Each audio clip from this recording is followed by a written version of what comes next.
नमस्कार, मैं हूं आपके साथ मयंक। देखिए, 1 अप्रैल से आधार कार्ड और पैन कार्ड को लेकर बड़े बदलाव हो गए हैं।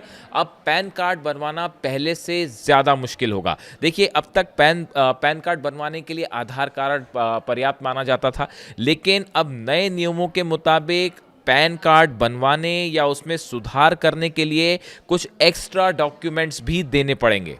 और नए रूल से पैन प्रोसेस पहले से ज़्यादा सख्त हो जाएगा, लेकिन सेफ भी हो जाएगा। हम आपको बताते हैं कौन कौन से डॉक्यूमेंट्स हैं जो देने पड़ेंगे। इसमें आपको voter ID card, birth certificate, driving licence, passport या हाई स्कूल की 10वीं की जो मार्कशीट है उसकी ज़रूरत पड़ सकती है, यानी डेट ऑफ बर्थ के लिए। इस तरह से ये डॉक्यूमेंट्स की भी आपको ज़रूरत पड़ सकती है पैन कार्ड बनवाने के लिए। आधार कार्ड के साथ साथ इन डॉक्यूमेंट्स की भी आवश्यकता पड़ेगी। नए नियमों के मुताबिक अब पैन कार्ड में वही नाम प्रिंट होगा जो आवेदनकर्ता के आधार कार्ड में है। देखिए, ये एक बेहद अहम बात है कि पैन कार्ड में आपका वही नाम मेंशन होगा जो आपके आधार कार्ड में है।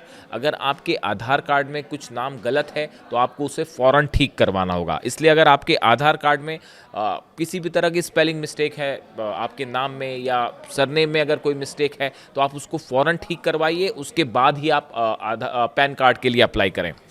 इसके अलावा पैन कार्ड बनवाने के लिए मौजूदा समय में जो फॉर्म इस्तेमाल हो रहे हैं वो भी अब इस्तेमाल नहीं हो पाएंगे। यानी 1 अप्रैल के बाद से जो फॉर्म अभी तक आप भर रहे थे पैन कार्ड के लिए, अब उसमें भी बदलाव हो गए।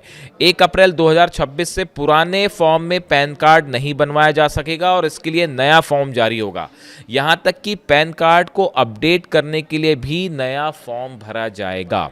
इसके साथ ही खबर है, पैन को लेकर जो सबसे बड़ा बदलाव हुआ है वो है बैंक ट्रांजैक्शन को से जुड़ा हुआ सबसे बड़ा बदलाव है। अब इसकी लिमिट चेंज हो गई है। पहले बैंक में कैश डिपॉजिट करने जाते थे आप जब, तो 50,000 रुपए के डिपॉजिट पर पैन दिखाना होता था। यानी अगर आपने 50,000 से ज़्यादा का ट्रांजेक्शन किया है तो आपको पैन कार्ड दिखाना होता था साल भर में। लेकिन अब क्या होगा कि साल भर में बैंक अकाउंट में 10 लाख रुपए डिपॉजिट कराते हैं तो पैन दिखाना अनिवार्य होगा। आपने देखा होगा, पहले अक्सर ये होता था कि कुछ लोग जो है बैंक जाते थे और 48,000 या 49,000 का ट्रांजैक्शन कर लेते थे, क्योंकि 50,000 की लिमिट को टच ना करें ताकि पैन ना दिखाना पड़े। लेकिन इसी वजह से अब सरकार ने जो है वो इसमें बदलाव किए हैं। अब साल भर में बैंक अकाउंट में 10 लाख रुपए डिपॉजिट कराते हैं तो उसके लिए पैन अनिवार्य कर दिया गया है। ये बड़ा बदलाव होगा।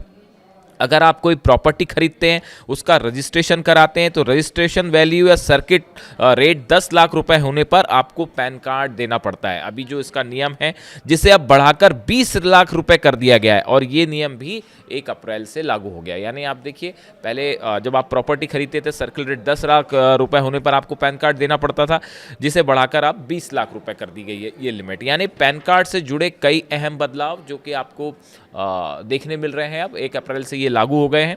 और इसके साथ ही जो डॉक्यूमेंट्स हैं, वोटर आईडी कार्ड अहम होगा, जन्म प्रमाण पत्र, ड्राइविंग लाइसेंस, पासपोर्ट, ये सब चीज़ें ज़रूरी होगी। साथ ही हाई कोर्ट यानी 10वीं कक्षा की मार्कशीट या सर्टिफिकेट की ज़रूरत पड़ सकती है आपको अपने पैन कार्ड बनवाने के लिए। तो इस तरह से पैन कार्ड को लेकर एक बड़ा बदलाव, और आधार को लेकर चूंकि नाम एक होना चाहिए पैन और आधार में, अगर नाम अलग अलग है तो आपको इसे फ़ौरन दुरुस्त करा लेना चाहिए।